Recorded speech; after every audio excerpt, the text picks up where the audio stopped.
Саламатсыздарбы, урматтуу студенттер.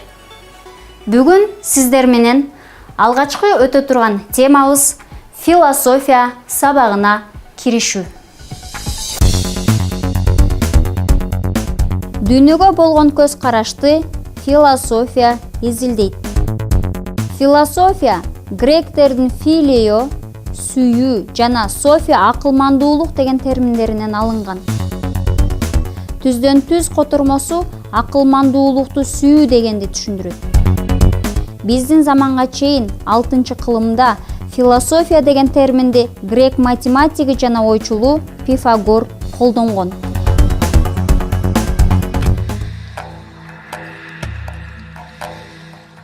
Положи на видном месте то, что хочешь спрятать, и никто этого не найдет. Гласит народная мудрость. Суфии всегда славились своими знаменитыми головоломками и на этот раз себе не изменили.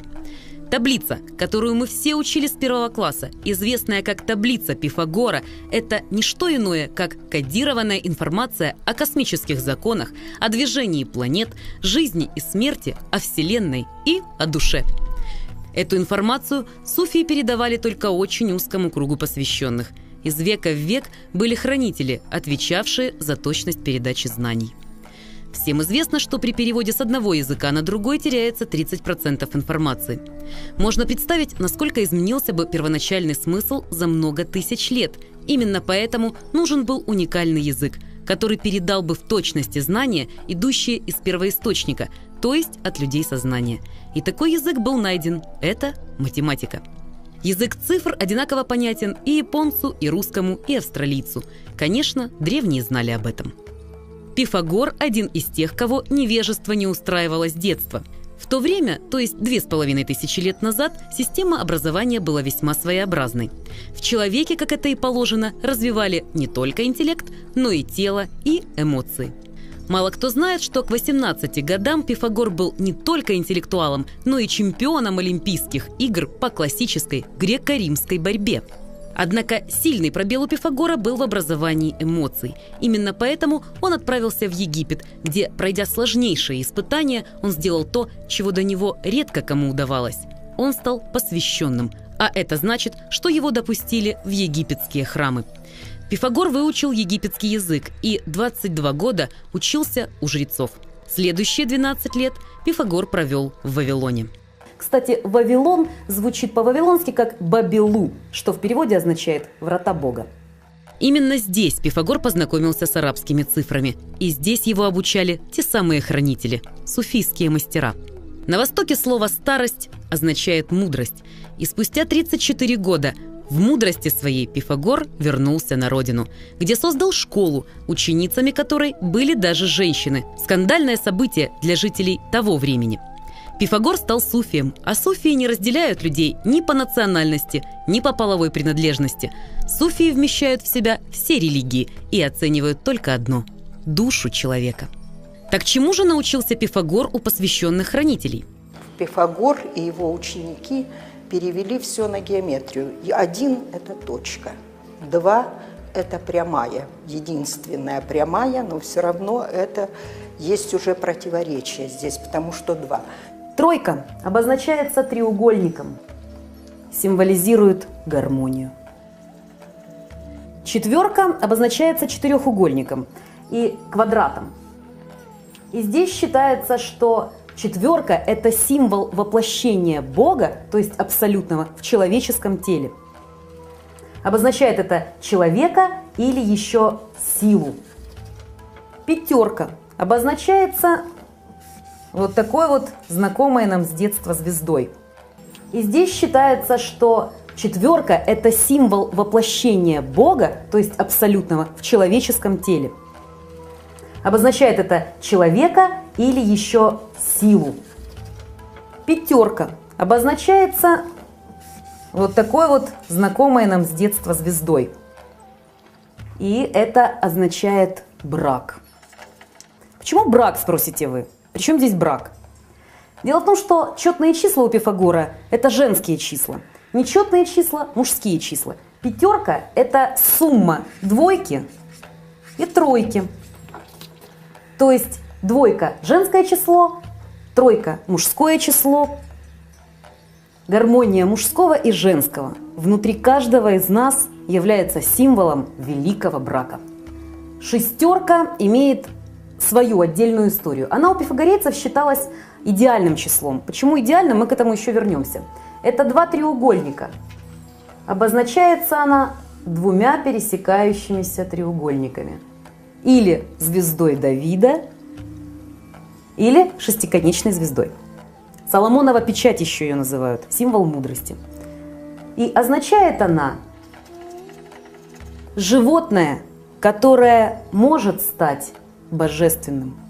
Так вот, шестерка – это именно то, откуда человек может стартовать для того, чтобы стать лучше. 7. У пифагорейцев это число, которое они называли число земного провидения.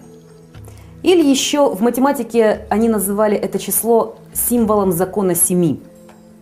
Ну, почему у нас 7 дней недели, 7 цветов радуги, 7 нот? Никогда не задумывались? Это мажорная гамма, которую изучал и Пифагор в том числе. Так вот, она символизирует закон 7 или земное провидение. 8 в древней математике и у древних пифагорейцев это символ смерти. И 9 – это символ стабильности. Так почему же шестерка считается особенным и даже идеальным числом? Древние суфии это объясняли так. 6 – совершенное число, потому что вмещает в себя абсолют, противоречие и гармонию. А с точки зрения цифр это выглядит вот так. Ну теперь обещанное, немного о шестерке. Почему она такая знаменитая? Шестерка – это сумма первых трех цифр. 1 плюс 2 плюс 3 равно 6.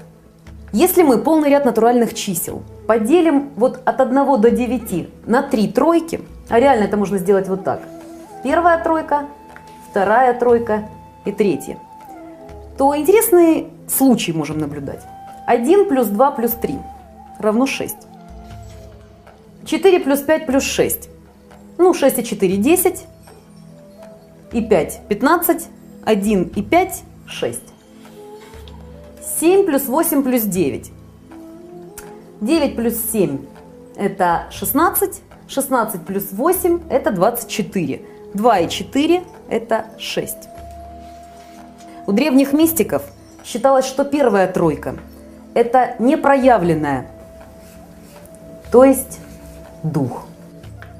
Вторая тройка символизирует проявленное в мире, то есть тело. А третья тройка по закону 3 должна гармонизировать все происходящее. Это мудрость или понимание. Это значит, что развиваясь, человек может возвыситься над своими страхами и пороками и, поняв, что мир – это его зеркальное отражение, стать лучше. В Ветхом Завете, которому 6000 лет, написано: «Всякий, имеющий разум, сосчитай число зверя, ибо это число человеческое». Так что же это означает с точки зрения науки, а не мистики? Что это означает с точки зрения математики? Дело в том, что древними было замечено, что у человека есть 3 центра – интеллект, тело и эмоции.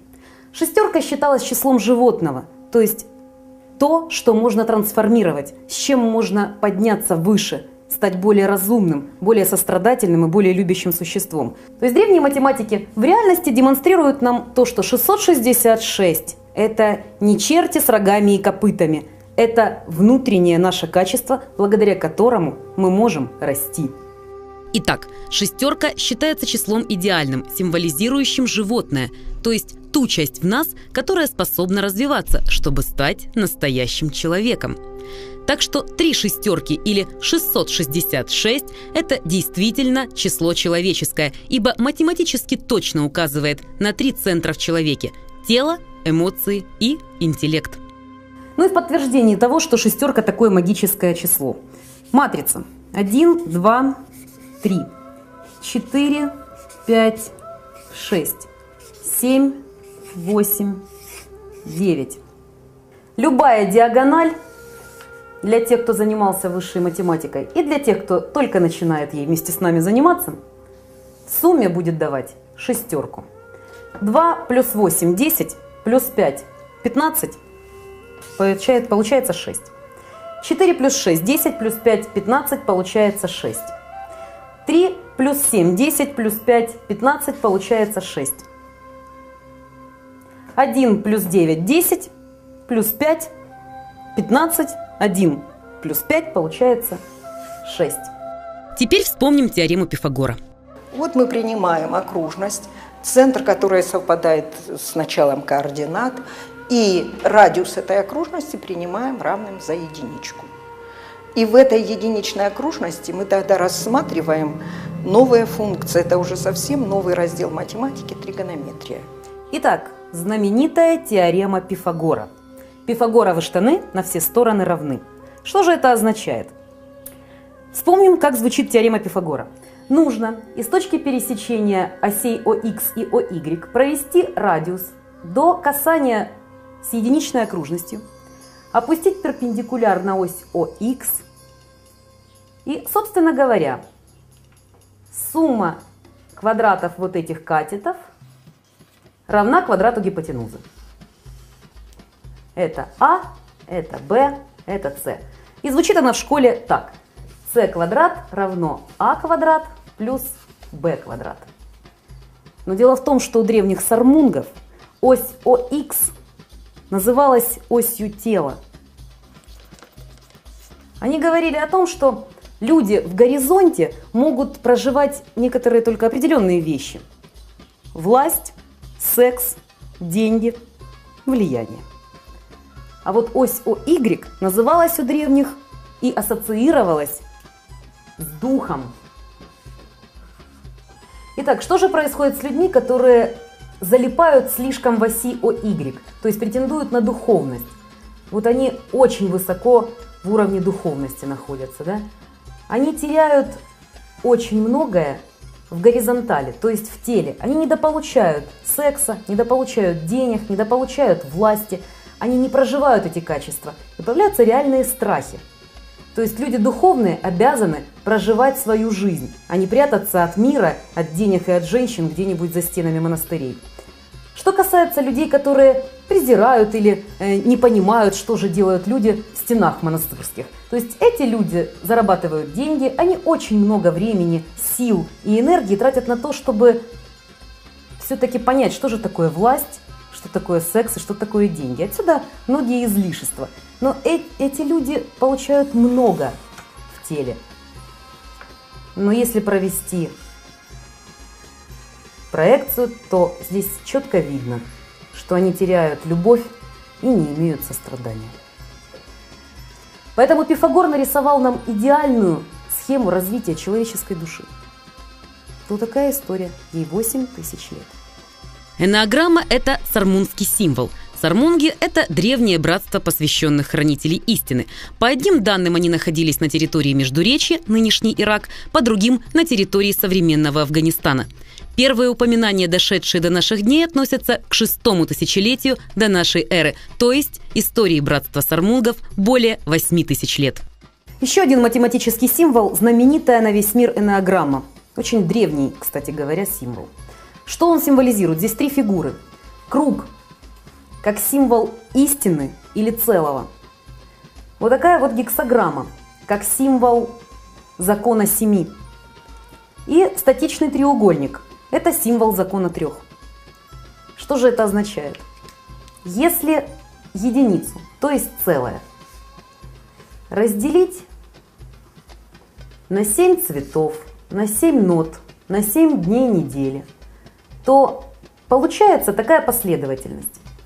1, 0 целых, 1, 4, 2, 8, 5, 7, 1, 4, 2, 8, 5, 7 и так до бесконечности.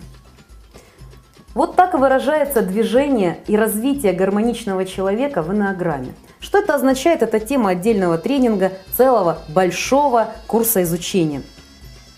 Но тем не менее,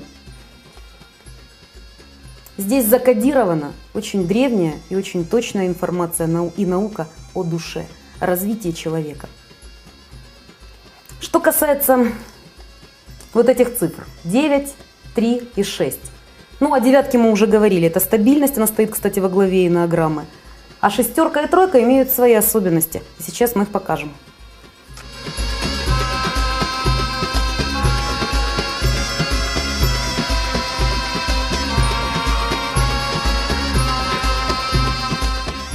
Так почему же девятка – это символ стабильности? Вот всем знакомая таблица умножения на 9.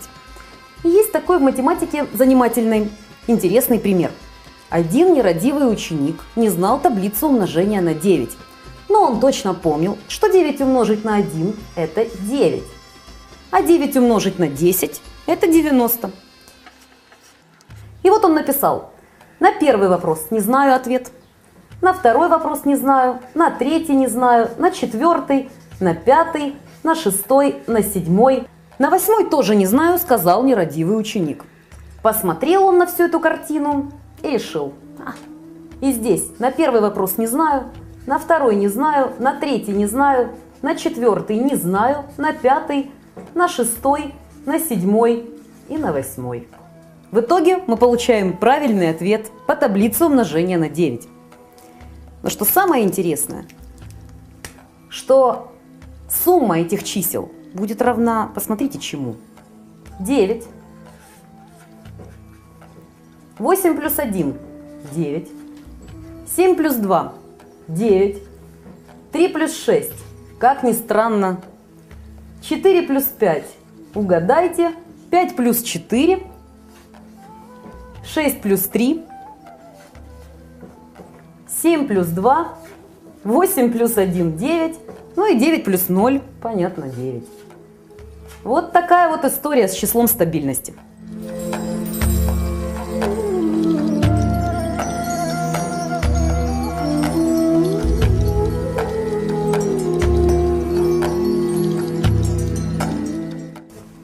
Вот таблица умножения на 6. И что мы здесь видим?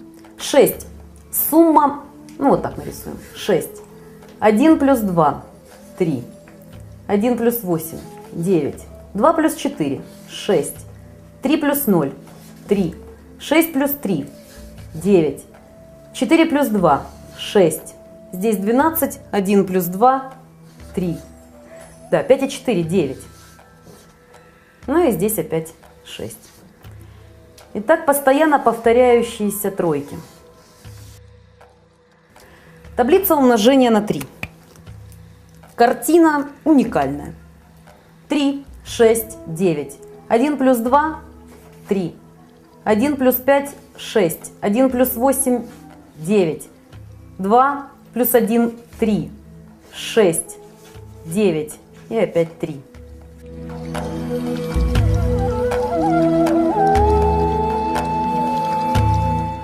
Вот такая математическая точность, а главное, какая красота. Восьмерка у Пифагора – это символ смерти или бесконечности. Вот как это выражено в таблице умножения.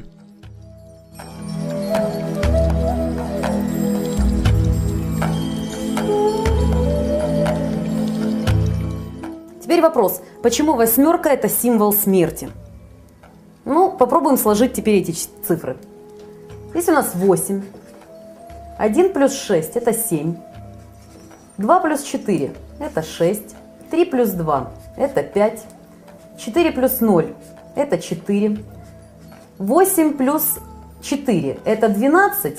1 плюс 2 – это 3. 5 и 6 – это 11. 1 и 1 – это 2. 6 и 4 – это 10. 1 плюс 0 – это 1. Дальше знаменитое число стабильности 9. И опять 8. Итак, мы имеем вот такой вот цикл.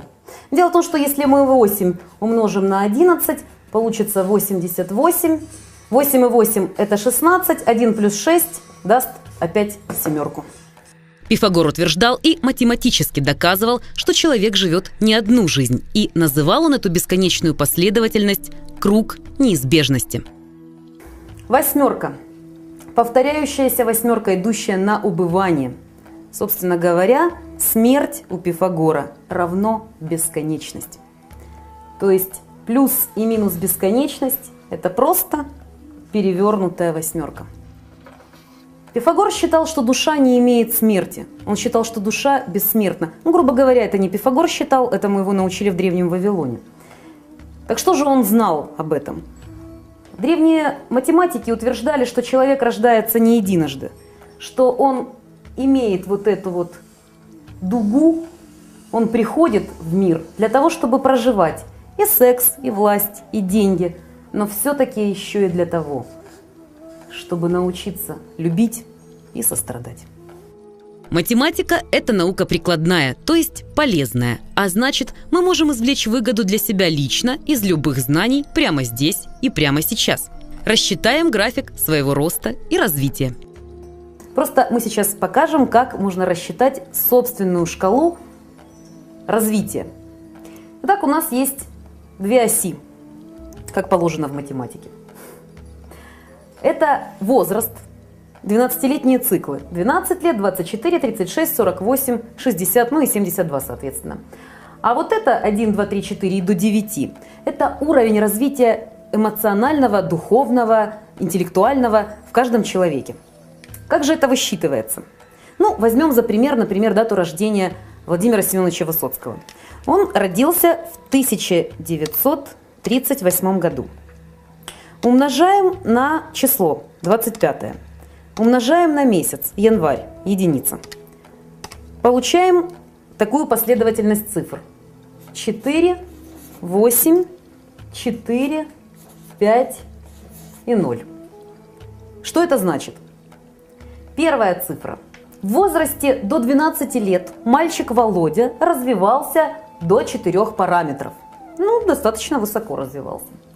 С 12 до 24 лет подросток, ну или юноша Владимир Высоцкий достиг наивысшего пика своего развития – восьмерка. С 24 до 36 лет он снова опустился в четверку. С 36 до 48 слегка подрос к пятерке, и с 48 до 60 резкий спад. Нужно ли говорить, что Высоцкий не прожил 70 лет? График это точно показывает. Итак, если вы возьмете свой год рождения, умножите его на месяц и умножите его на число, у вас получится последовательность цифр. И вы спокойно можете рассчитать как свой график, так и график жизни своих близких. Inner дизайн означает внутренний дизайн. Пифагор был одним из тех, кто привел свое внутреннее пространство к гармонии и красоте. Он был талантливым дизайнером и сказал по этому поводу однажды: «Не ищи счастья снаружи, оно всегда внутри тебя самого».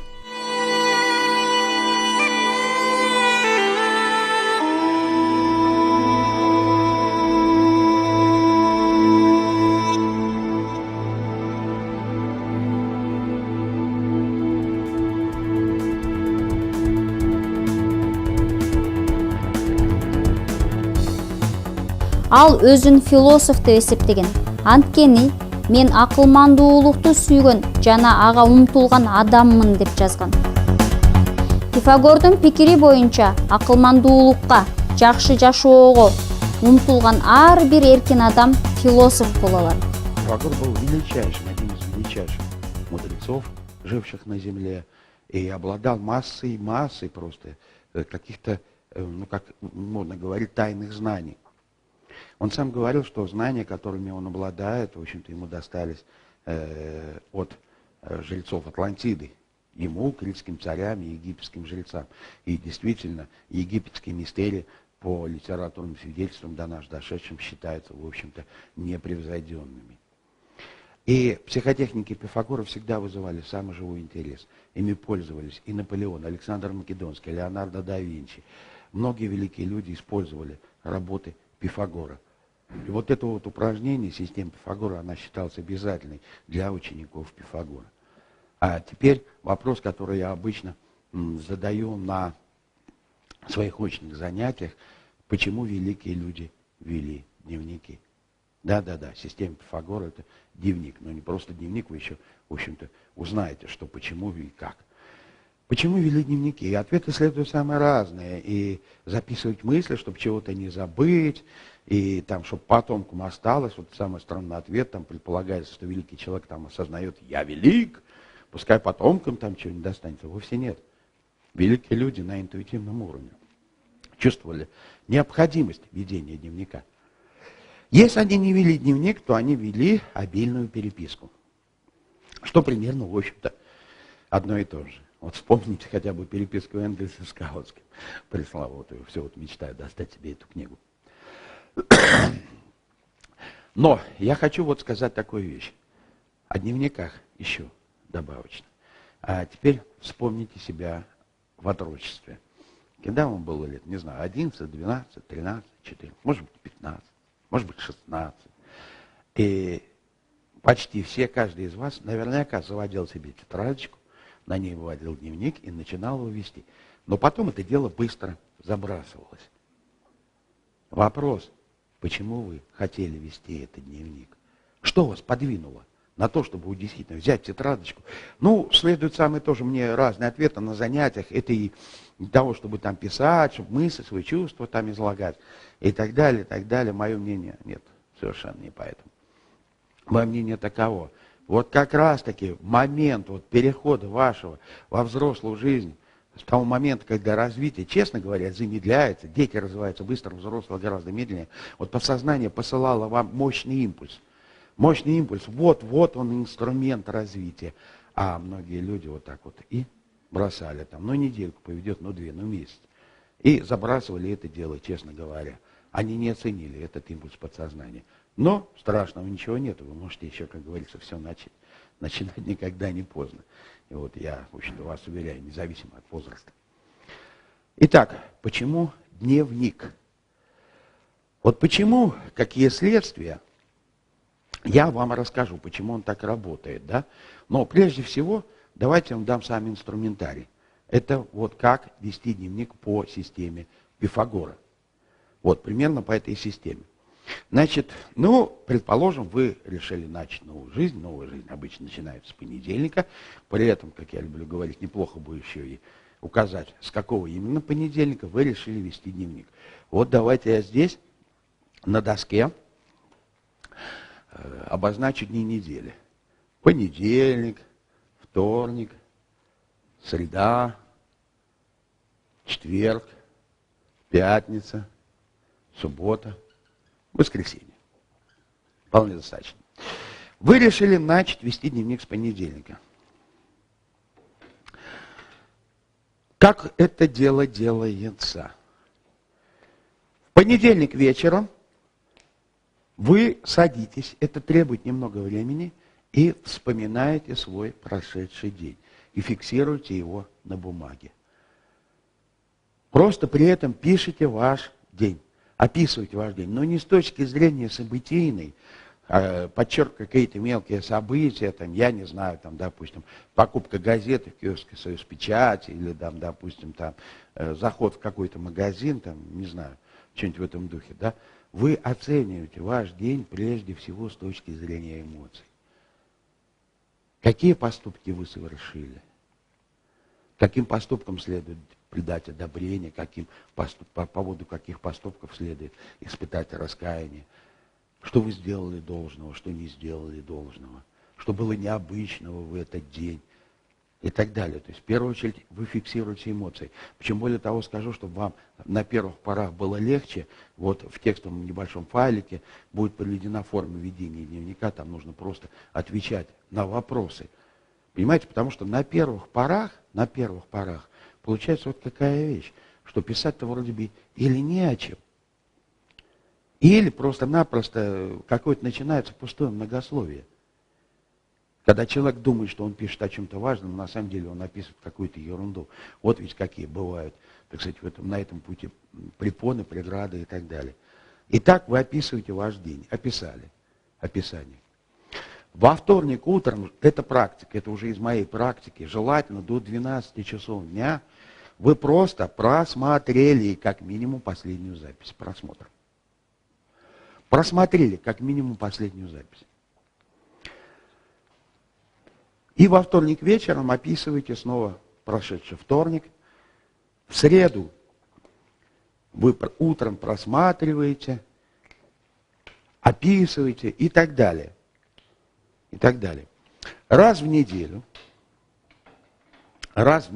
вы просматриваете записи всей недели. Вы просматриваете записи всей недели. И, может быть, даже делаете какую-то короткую резюмирующую запись по этой неделе. Вполне, вполне. Вот, может быть, действительно стоит там страничку уделить, вот просто оценить неделю, примерно так же, как вы оценивали дни. Раз в месяц просматриваем все эти недельные записи. Может быть, теперь стоит сделать какую-то итоговую запись по итогам месяца, так сказать. Вот, и так далее. Вот, собственно говоря, вся технология. Отмечаю во совершенно важные, совершенно необходимые нюансы. Первое. Ну, сейчас в моде очень популярны вот эти самые блоги, как я их называю, то есть блоги. Ну вот, юмор такой, может, не совсем удачный. Не работает. Работать будет только, если вы это делаете от руки. От руки. Если вы пишете, вот знаете, как в старину великие люди писали эти дневники, а более того, они писали, они там какие-то пометочки делали, какие-то рисуночки вставляли, что тоже вообще-то очень немаловажно. Второй момент. Без утреннего просмотра ежедневного, последней записи, как минимум последней записи, а можно и не одну запись смотреть, эта система тоже дает сбои. Третье. Обязательно вот пролистывать дневник. Между прочим, это, оказывается, достаточно интересно взять и пролистать свой дневник, посмотреть. Но многие спрашивают, а как же так? Вот и если кто-то другой найдет этот дневник. Во-первых, его можно вести в таком виде, что мало кто поймет, что там написано, можно там какие-то картинки использовать больше и так далее. И, честно говоря, да и в конце концов, ну, прячьте его понадежнее уж, если на то пошло. В конце концов, ну, с собой носите, небольшая тетрадка-то ведь. Вот. Собственно говоря, вот и вся методология, вся техника ведения дневника. Потом, когда вы уже втянетесь в процесс ведения дневника, тогда уже на каком-то этапе исчезнет необходимость в каждодневной писанине. Вот вы сами будете чувствовать, да, сегодня надо сесть и вот что-то там отразить и так далее. Поверьте мне, это немножко звучит, может быть, пока непонятно, но те, кто это будет делать, те это очень прекрасно поймут. И так далее. Вот этот дневник становится вашим спутником. А теперь давайте рассмотрим, почему этот дневник работает, почему он так важен. Я считаю, что, в общем-то, для того, чтобы все ваши психотехники работали, для того, чтобы вы развивались, совершенно необходимый элемент. А вот я обычно спрашиваю, какой самый главный враг нашей памяти, какой самый главный враг нашего развития и так далее. А я просто отвечу, обыденность. Обыденность. Это когда человек в 9 на работу, в 5 с работы, там, вот, ну, телевизор, там, я не знаю, там, дискотека и так далее, а потом снова, когда жизнь начинается идти так немножко как автоматизм какой-то, какая-то машинная программа. Вот, и человек начинает терять свои самые лучшие качества. Кто лучше всех на свете запоминает? Дети, потому что для них нет обыденности. А кто быстрее всех на свете развивается? Дети, потому что у них нет обыденности. Вот поэтому. А здесь же, вот понимаете, вы как вот, вы живете вот как немножечко как автомат в таких ситуациях. То есть вот раз, программа выполнена на сутки, легли, восстановили силы, и снова по той же программе, начинается машинное существование. Это, во-первых, первое. И здесь, когда вы сможете оживить это дело, когда вы перестанете быть машинами, возвращается и память, возвращается концентрация внимания. Почему? Потому что вы оживляетесь. Вы не машина. Вы уже воспринимающий мир, субъект. Вы индивидуальность. Но это первая причина. То, что вы просто-напросто обращаете внимание на самого себя.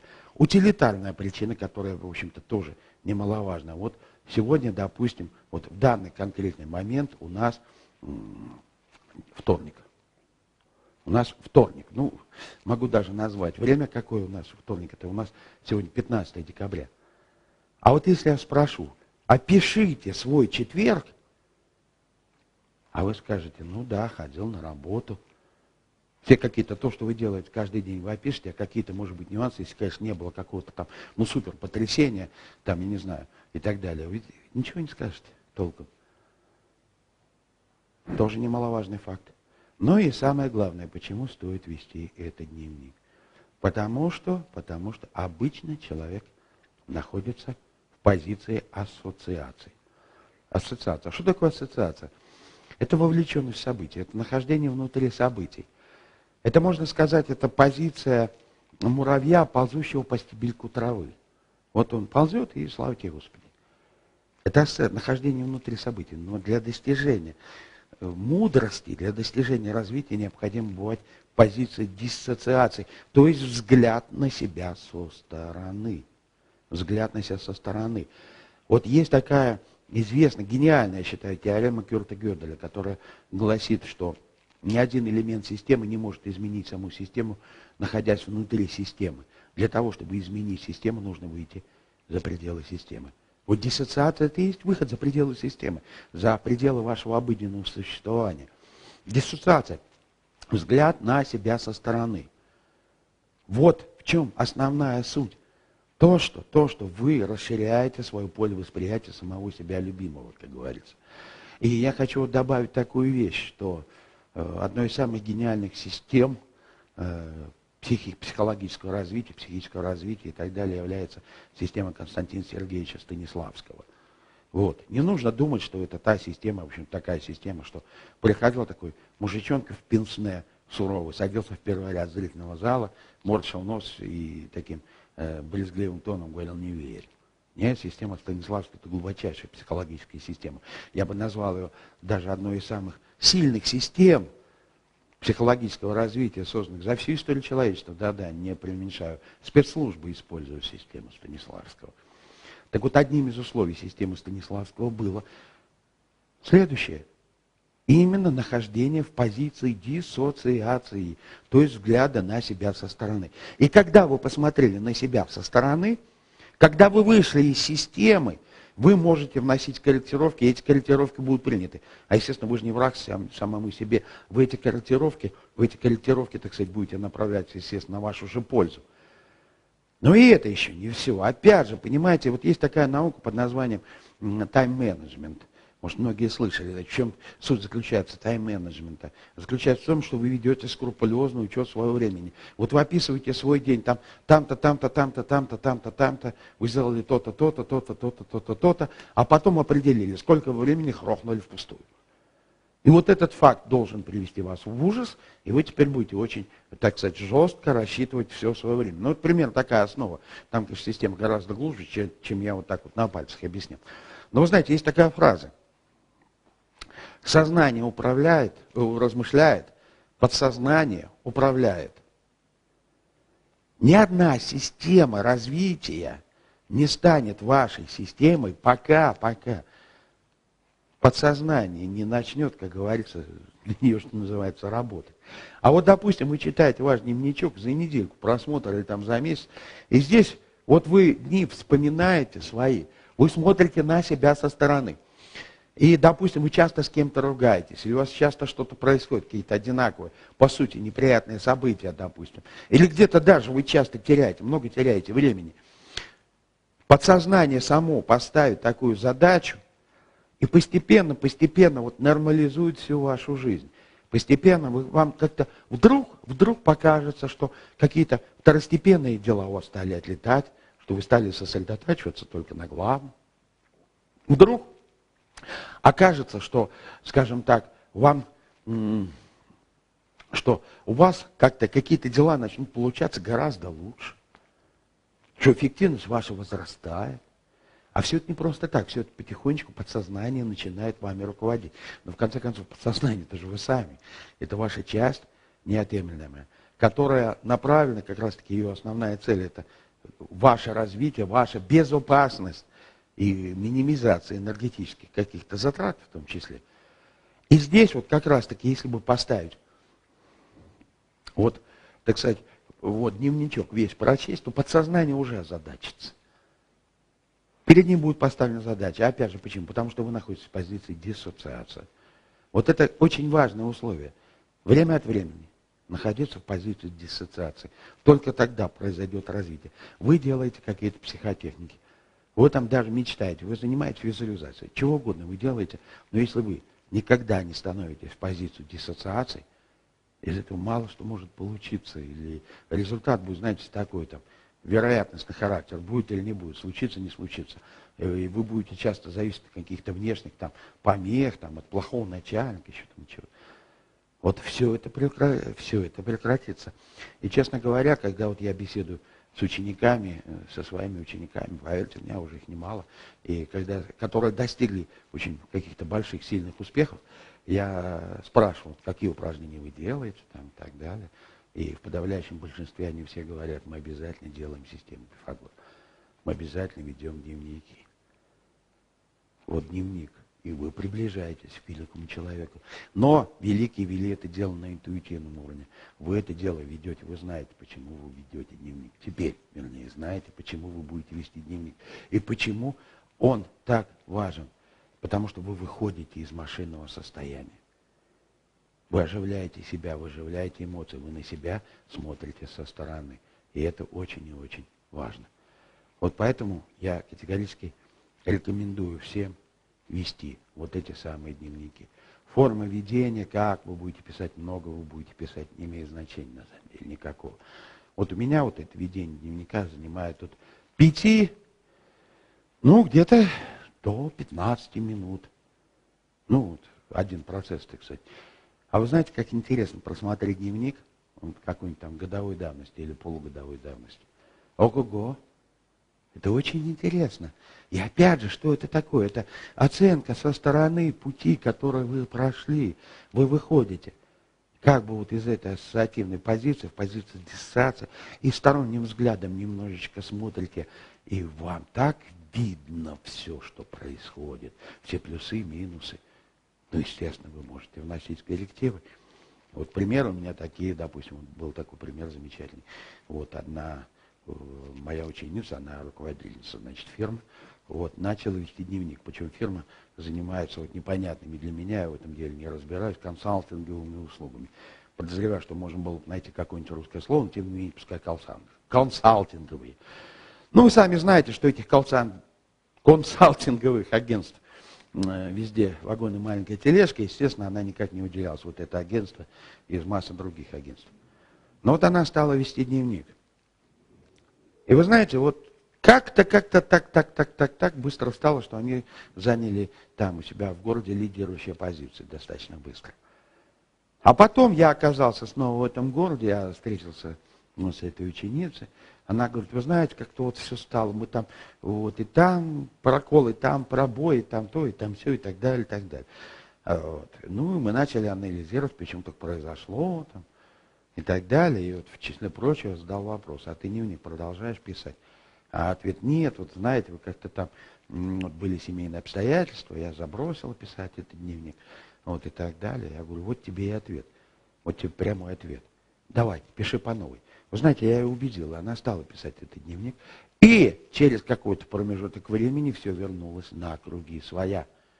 Снова фирма зафункционировала как следует, и снова пришли успехи. Сейчас она уже дневник не забросит ни при каких обстоятельствах. Вот масса есть у меня учеников, которые сделали гигантский шаг буквально за полгода вперед, выросли необычайно в карьерном смысле, и там в смысле там знаний каких-то и так далее, необычайно. Отмечаю, что без дневника они бы этого не достигли. И вот опять же, вы занимаетесь психотехниками. Вы занимаетесь психотехниками для того, чтобы получить обратную связь с этими психотехниками, как это все функционирует. Нужно вести дневник, желательно вести дневник, желательно становиться в позицию диссоциации. Тогда возникает четкая обратная связь. И тогда все это, в общем-то, и положительные эффекты всех психотехник значительно усиливаются. И тогда, кстати, вы не забывайте их и выполнить. Иногда, знаете, текучка. Вот человек в ассоциации опять вошел в программу автоматизма, автоматического такого полумашинного существования. И вот я забыл, я там то. В общем, жизнь пошла по той же программе. А дневник через какое-то время не даст вам снова стать программой.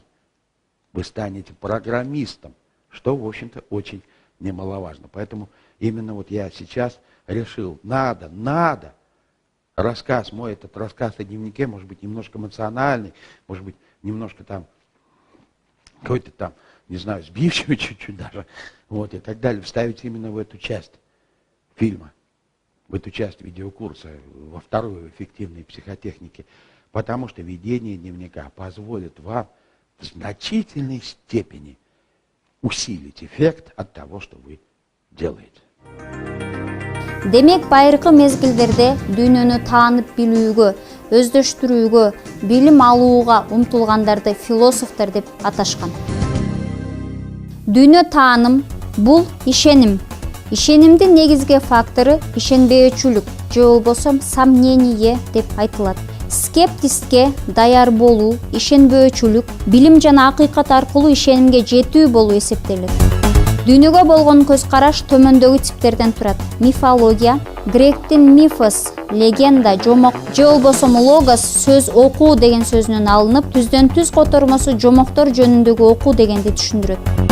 Коомдук аң сезимдин бир формасы катары коомдун алгачкы стадиясына таандык дүйнө таанымдын тиби. Дүйнө жүзүндөгү элдердин бардыгында жомоктор болгон. Байыркы Грециянын жомокторунда дүйнө, кудайлардын жаралышы жана мындан сырткаркы мифологиялык көз караштар бар. Алсак, алгач аалам чексиз, караңгы хаос өкүм сүрүп, анда жашоонун булагы башталат. Чексиз хаостон бүт дүйнө жана өлбөс кудайлар жаралган. Хаостон жер кудайы Гея алыста коркунучтуу таптар пайда болгон. Ага карама каршы хаостон күчтүү бардык нерсеге жан берген сүйүү Эрос, түбөлүктүү жамандык Эреп жана караңгы түн Нюкта, түн жана жамандыктын түбөлүк жарык Эфир, кубанычтуу күн Гелир кудайлары жаралып, бири-бири менен алмашып күн түн жаралган деп айтылат. Дүйнөгө болгон көз караш адамдын курчап турган дүйнөсүнө, коомго жана өзүнө болгон көз караштарынын системасы. Байыртадан бери эле адамдар практикалык ишмердүүлүктөрүндө өздөрүнө ченемдүү байлыктарды өндүрүүдө, тынымсыз таанымында алдыларына көп кырдуу суроолорду коюп, ой жооруп, аларга жооп издешкен. Адамдарды кызыктырган негизги маселелер космосту, жаратылышты, коомду, андагы адамдардын орду жана маңызын, жашоосун жана келечегин түшүнүүгө багытталган. Адамзаттын өзүн курчап турган дүйнөнү, анын чексиз предметтерин, кубулуштарын түшүнүүгө, таанууга жана изилдөөгө умтулушунун ачык көрүнүшү катары дүйнөгө болгон көз караш калыптанат.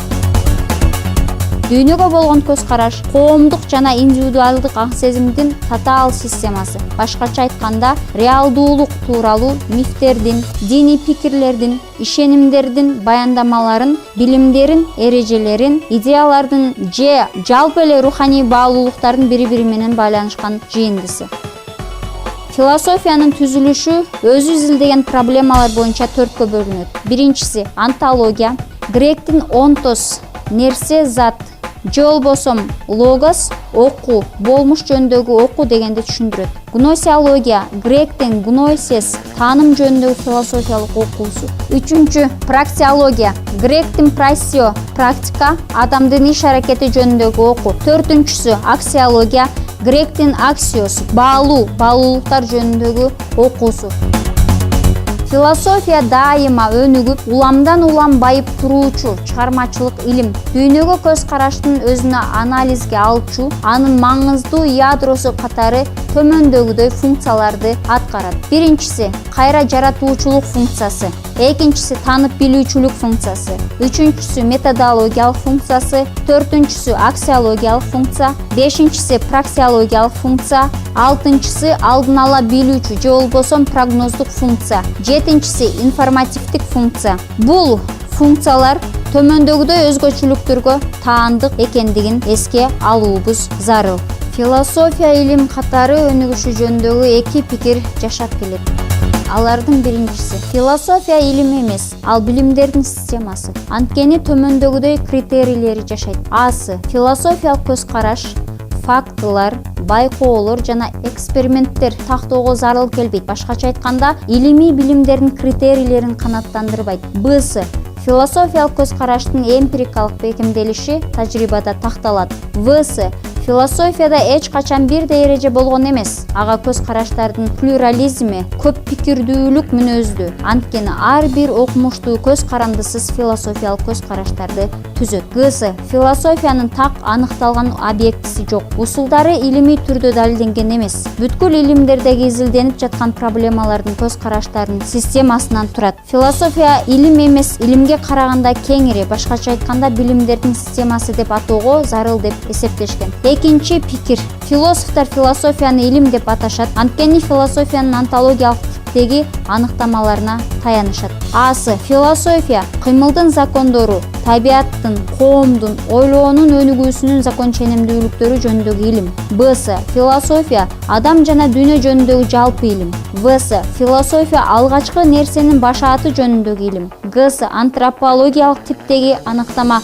Орус экзистенциалист философу Бердаев философияны дух жөнүндөгү, адамдын жашоосунун маңызы жөнүндөгү илим деп атаган. Философия бүтүндөй курчап турган реалдуулукту адамдар менен ажыратпай, алардын өз ара карым-катнашын иликтейт. Философия өзүнүн негизги проблемасы катары дүйнө, адам, алардын ар түрдүү жагдайларын изилдөөнү алат. Философияны кызыктырган жана ал изилдеген маселелердин 3 типтеги мамилелерди бөлүп кароого болот. Биринчиси таанып билүүчүлүк мамиле, экинчиси баалуулук мамиле, үчүнчүсү практикалык мамиле. Философиянын негизги маселеси дегенибиз аң сезимдин материяга, ойлонуунун бытиеге, рухтун табиятка, идеалдуулуктун материалдуулукка болгон катышы. Философиянын негизги маселесинин эки жагы бар. Биринчи жагы эмне аныктоочу башталма, кайсылар аныкталуучу деген суроого жооп берүү менен мүнөздөлөт. Ушул суроонун чечмелөөгө байланыштуу философтор карама-каршы эки лагерге бөлүнүшкөн. Материалисттер материяны, бытиени, табиятты аныктоочу деп эсептешип, аң сезимди, ойлоону, идеяны, алардан туунду көз каранды катары карашкан. Философиянын тарыхында идеализм эки түрдө өнүккөн. Субъективдик идеализм биринчи орунга адамдардын аң сезимин, ойлоосун коюп, курчап турган дүйнө кубулуштары,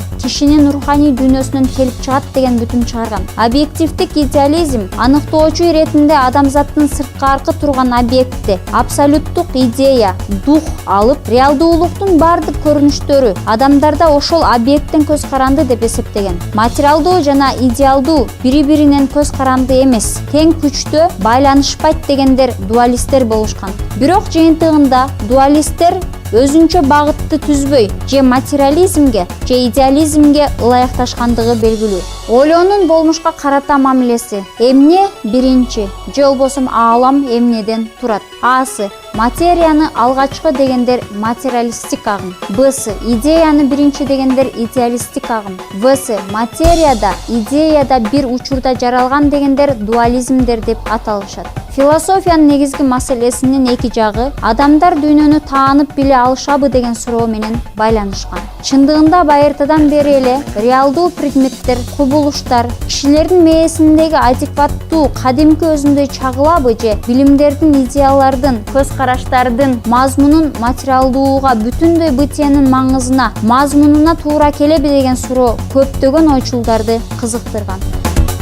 Диалектика материалистик позиция боюнча өзүлөрүнүн күнүмдүк ишмердигинде адамдарды дүйнөнү таанып билет, өздөштүрөт, аңдап билиши чексиз деп айтышкан. Ал эми кишилер таанып биле алышпайт дегендер же таануу процессинде анын мүмкүнчүлүгүндө чек койгондор агностисттер болушкан. Агностизм таанымды четке каккан же чектеген философиялык агым. Экинчиси дүйнөнү таанып билүүгө болобу? А.С. Дүйнөнү таанып билүүгө болот деген окумуштуулар гносиологдур. Б.С. Дүйнөнү таанып билүүгө такыр мүмкүн эмес деген окумуштуулар агностиктер. В.С. Дүйнөнү таанып билүүгө боло турган жана таанууга мүмкүн болбогон да кубулуштар бар деген пикирди окумуштуулар скептиктер деп аталат.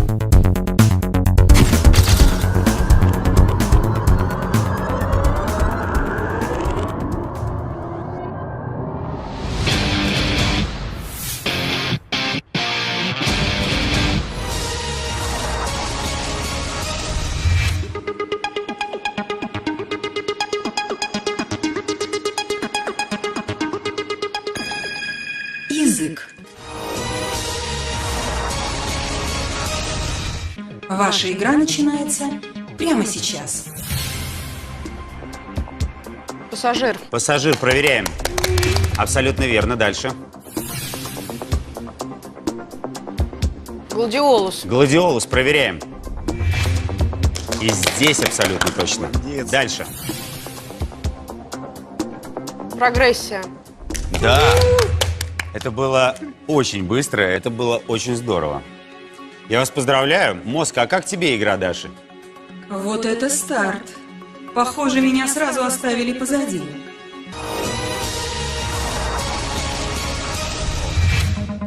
Здравствуйте, Ирина. Здрасте. Вот ваша игра. Запомни картинки. Вы увидите таблицу из нескольких картинок. Потом картинки исчезнут, а на их месте появятся цифры. Вы должны будете сказать, в клетках с какими номерами была одна из картинок. Ирина, у вас будет по 25 секунд на каждое из 3 заданий. Ваша игра начинается прямо сейчас.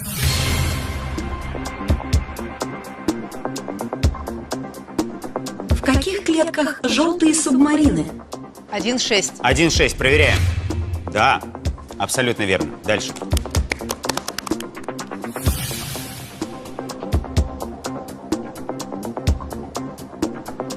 В каких клетках коровы? 1, 3 и 8. 1, 3, 8, проверяем. 5, 3, 8. Ну ничего, не расстраивайтесь. Последняя игра.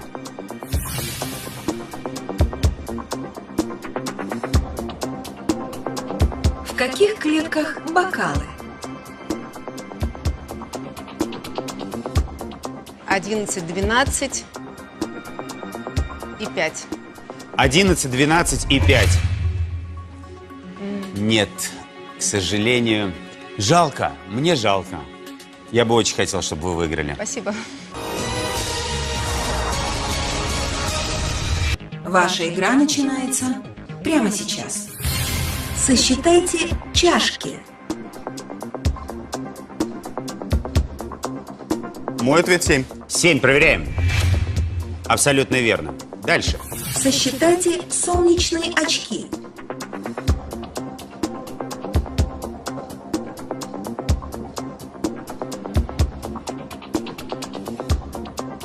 Мой ответ 12. 12, проверяем. Да, Вадим, превосходно. Третье задание. Сосчитайте снежинки.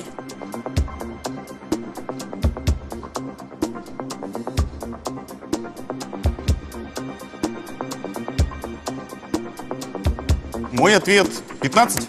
Проверим. Как здорово. Я вас поздравляю, абсолютно верно. Мозг, а как тебе игра Вадима?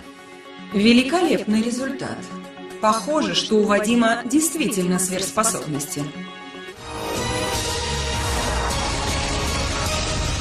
Ваша игра начинается прямо сейчас.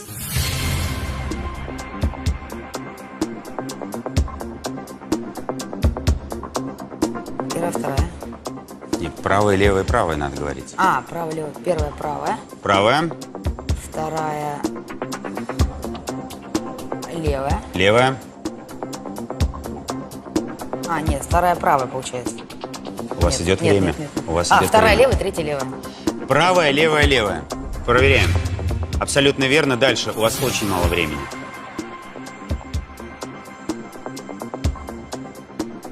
Левая, правая, правая. Левая, правая, правая. Неправильно. Дальше. Осталось 3 секунды. Предлагаю гадать. Так, правая, правая, левая, У нас правая. истекло время. К сожалению, истекло времени. Очень много вы потратили на первый вопрос. Немножко обидно, потому что вы-то знаете. Видимо, может, вы забыли просто, что идет время. Мозг, как тебе игра Ольги? Ольга, не расстраивайтесь. С этим заданием легко могут справиться только профессиональные гадалки.